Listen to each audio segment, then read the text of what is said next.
Hello everyone, this is Jeremy Smith with Last Row Music, and I'm coming to you today with another product comparison. I've been kind of putting these videos out lately. Hopefully they've been helpful to you. I'll put a link in the description to a couple of the videos that are similar to what these products are. They're just kind of have some different uses. But today's product comparison is going to be the Softone Practice / Bucket Mute compared to the Dillon Music Practice Mute. These are both for bass trombone. Um, the Softone, they do actually make it for the different bell sizes of a bass trombone. Because I play on a Con 62H with a 9.5-inch bell, I got the smaller size. I do believe they also make it for the 10.5-inch bells. And they do also sell them in the color blue. I chose red because it's a good color. As far as the Dillon Practice Mute, you may say this looks very similar to the best brass, and it is. The only difference really is the cost. This is about a third of the cost as the best brass, and this is actually made of aluminum, has neoprene kind of taped cork on it, so it's not going to fall off as easy as just regular cork. This material also actually is neoprene, and you see it kind of has some air holes in there. Nothing's really inside of it, and if you watch my bucket mute comparison with the Humsenberg, you can see that you cannot do this with the Velvetone mute made by Humsenberg. So again, I'll put a link in the description for my comparison of this as a bucket versus the Humsenberg bucket mute. But like I said, today we're going to kind of focus on this as a practice mute. So let's first start with the Dillon Music Practice Mute. So one of the nice features about it, okay, very easily is in your bell, okay, and it can stay in there as once you put the bell in the case. That's something that not a lot of mutes can do. The best brass, I think the shush or shh mute can. I think that mute also kind of stays in your bell. I haven't experienced those, but yeah. So kind of one of the disadvantages, though, and this is maybe just a human error, you could say, is because this is in there. Trombonists, we may not always. Sometimes we're bright. Sometimes, as we're putting our instrument together, since it takes a little more time than say a trumpet does, we forget that the mute is in there, and we go put it on the stand, and it hits the trombone stand. Then we realize it. The other one that I've actually seen in performance are the guys who they'll be backstage warming up right before they go play a concert, and they come walking out on stage, bring their instrument up, get ready to play the first few notes. Everybody sees the mute except the guy playing, and he then experiences that he has a mute in his instrument. So again, those are very little things that, again, is more of a human error that every now and then we forget about. But let me first play the instrument without the mute so you kind of can hear what's happening here, and then we'll compare them. So.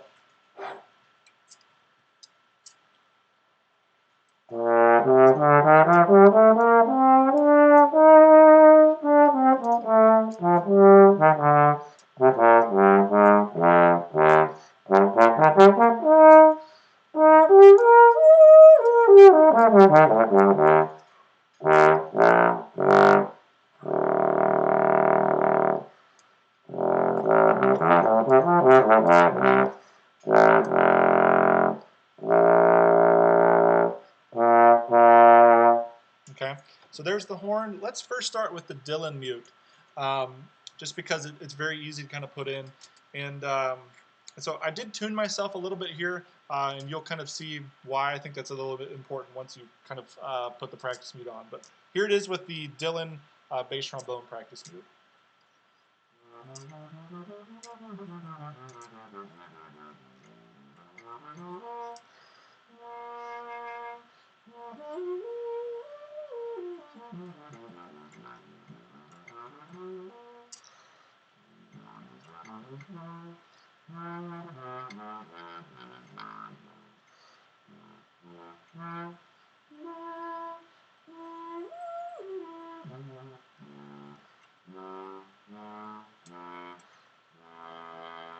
Okay, so it is when I kind of put the tuner on, it is about 30 cents sharper than it being not muted. So that's something that mutes in general you kind of have to factor in when you're practicing and stuff. But in general, I've used this mute a lot actually in hotels.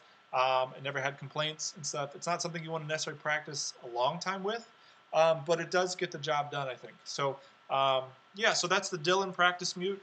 Let's now kind of look at the Softone Mute. So a little bit trickier to put on the bell just because it actually will go around it. And as a bucket mute, just to kind of give you an idea, it'll sit on the bell just like this. Ira says this is the best way to do it.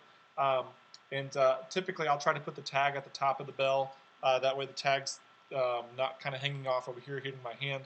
But the way it's going to actually go on, and what's kind of nice about this, you can do this with one hand, as you see there. It's just going to sit there like that. And then what Ira says to do is to inflate it, basically. So that's what these little air holes are for on the side. Okay, and then it kind of gets this nice bubble effect to it. So yeah, let me kind of play a little bit with this, and so you can kind of hear the difference.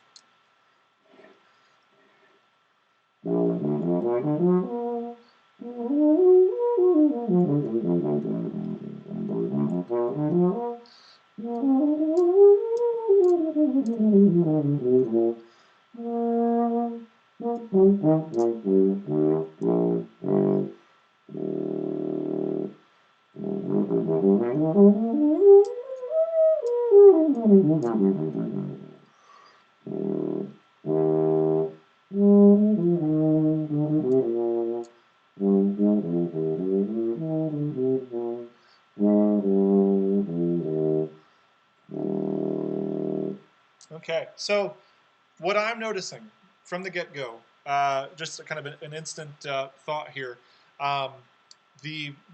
this bucket mute, I feel like I have a more consistent intonation throughout the registers. It's more free-blowing. Maybe that's just because I actually have these little pockets, these little holes that are kind of put into the mute itself. It does kind of sound like it's a tad bit louder, and that might just be because nothing is being plugged up. And for me personally, because I think it's louder and such, that might be because I've had this mute a lot longer, for a couple years now, and so I'm used to this idea of it being essentially my bell being plugged up and blowing into this practice mute. So you know, as far as like a loudness factor, it's something I guess I would just have to experience. You know, maybe it's on the next gig that I have to spend the night somewhere. I'll pull out the Softone and just kind of see what it's like in a different setup. So you know, like I said, from my initial response, this mute is definitely quieter, but it does change the intonation a little bit, especially through the registers. Whereas this one, because there's nothing in the actual bell itself, this is more going around the bell, it might actually allow for a more consistent flow throughout the registers and such. So either way, I will be using both of them. Like I said, they don't take up a lot of space. So this one, it's going to probably stay in my bell. This is obviously the more versatile because it also can function as a bucket mute. I really do like the way that it kind of just sits around the bell. It's not going to scratch up the bell either from the inside or the outside of the bell. So I think this is a good mute. It's a good product, and like I said, they're both kind of the same price. So yeah. So again, thanks for watching this video. If you liked it, if you thought this was helpful, you know, please like and subscribe to the channel. Maybe put a comment in the comment box of some thoughts that you had on what maybe you were hearing from the different mutes. But yeah, thanks again for watching this. And if you have other products or other ideas and such that you want me kind of to test drive, just let me know. And thanks again for watching, and I hope you have a good rest of the day.